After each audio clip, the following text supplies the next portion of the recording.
अस्सलाम वालेकुम व्यूअर्स, आप देख रहे हैं in search of wisdom. Inca तहजीब अपने दौर की नहायत ही तरक्की याफ्ता तहजीब हुआ करती थी। ये अमेरिका के असली बाशिंदों की तहजीब थी। इन लोगों ने 1200 से लेकर 1533 तक जनूबी अमेरिका के बहुत सारे इलाके अपने मातहत करके एक वसी सल्तनत की बुनियाद रखी। इंका सिविलाइजेशन उलूम व फ़नून में अपनी हम असर अक़वाम में सबसे आगे हुआ करती थी।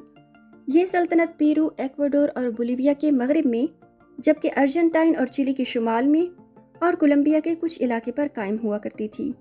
इस सल्तनत का मरकज़ कोस्को था, इसी वजह से तमाम सड़कें इसी शहर से निकलती थीं। इन सड़कों के किनारे बहुत सारे मुक़द्दस मुकामात भी मिले हैं। रिसर्चर्स ये क्लेम करते हैं कि इंका तहजीब आज से तकरीबन 6000 साल पुरानी है। ये अपने दौर की तरक्की याफ्ता तहजीब हुआ करती थी, जो कि 20 लाख मुरब्बा किलोमीटर पर फैली हुई थी। इंका की सल्तनत में तकरीबन 700 से ज़्यादा ज़बानें बोली जाती थीं। इंका तहजीब के हुक्मरानों ने अपनी सरकारी ज़ुबान चेचवा को फैलाने के लिए पूरी सल्तनत में ज़ुबानदानी सिखाने वाले मददगार भेजे थे। इंका तहजीब के बासी मज़हब को बहुत ज़्यादा अहमियत दिया करते थे। इनके नज़दीक देवताओं की एक बड़ी तादाद मौजूद थी। सूरज देवता यानी इंती को मरकज़ी देवता का दर्जा हासिल था, जबकि ज़मीन की देवी को पचामामा कहा जाता था और कुदरत की अता करदा हर नेमत का शुक्र अदा करते थे। ये इंका तहजीब के लोगों के अकायद का सबसे बुनियादी अंसर था।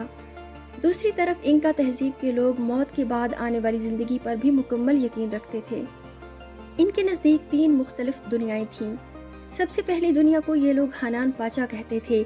इनके नज़दीक ये दुनिया देवताओं की दुनिया थी और दूसरी दुनिया को पाचा यानी इंसानों का घर कहा जाता था और तीसरी दुनिया को योको पाचा यानी मुर्दा लोगों का घर कहा जाता था।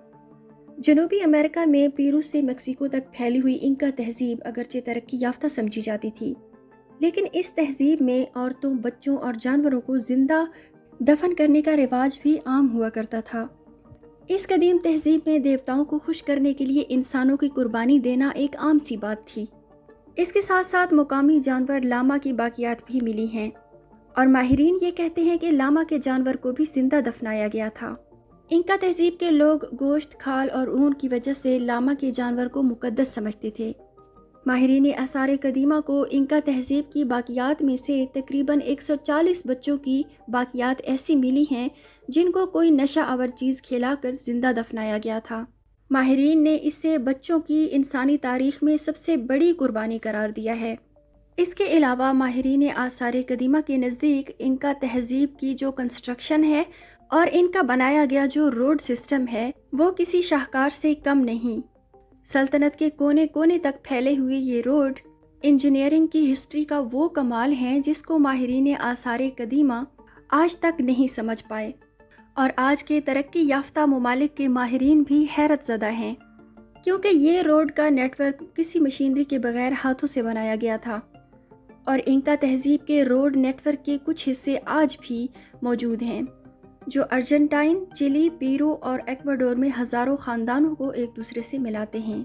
माहिरीन आसार कदीमा ये कहते हैं कि हर साल बरसात का पानी जदीद सड़कों को बहा कर ले जाता है, लेकिन इंका तहजीब में बनाई गई ये रोड जो कि हाथों से बनाई गई थी अपनी जगह पर कायमो दायम है और यही वजह है कि यूनेस्को ने 2014 में इस सड़क को आलमी विरसे में शामिल कर लिया।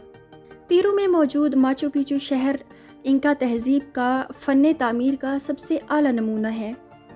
माचू पिचू, जिसे इंका तहजीब का गुमशुदा शहर भी कहा जाता है, ये पेरू के सूबे कोस्को में वाक़या है और ये शहर इंका तहजीब का गढ़ था।